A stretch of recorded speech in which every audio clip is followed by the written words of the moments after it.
Consensus commission থেকে এই সংস্কার প্রক্রিয়ার যে পেপারগুলো রয়েছে এগুলো এখন আইন মন্ত্রণালয়ে গিয়েছে, অর্থাৎ এগুলো এখন আইন মন্ত্রণালয়ের কাজ।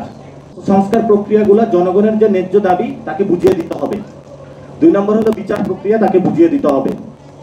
এই সংস্কার প্রক্রিয়া এবং বিচার প্রক্রিয়া যদি উনি বুঝিয়ে না দিতে পারেন তাহলে আসিফ নজরুলের বাংলাদেশে কোনো এক্সিট প্ল্যান নেই।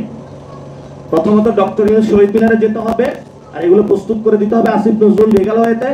এবং আসিফ নজরুল স্যারকে আমরা যথেষ্ট সম্মান করি। উনি বলেছিল যিনি লড়াই অভ্যুত্থান সবকিছুতে উনি ছিল, কিন্তু ওনাকে সেই আইন মন্ত্রণালয়ে বসানো হয়েছে এই জনগণের এই কাজটা করে দেওয়ার জন্য। ওনাকে এই কাজটা করে দিতে হবে। দলীয় দাস হিসাবে যদি কাজ করে জনগণের এই সংস্কার প্রক্রিয়াটা থমকে দেওয়ার চেষ্টা চালান, তাহলে যেভাবে আপনারা বসেছেন সেভাবে আপনাদেরকে চলে যেতে হবে।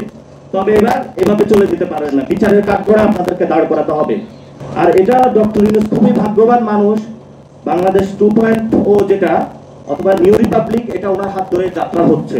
যারা উপদেষ্টা পরিষদে রয়েছেন তাদেরকেও সম্মান রাখি, আপনাদেরকে এই কাজটা করে দিয়ে যেতে হবে।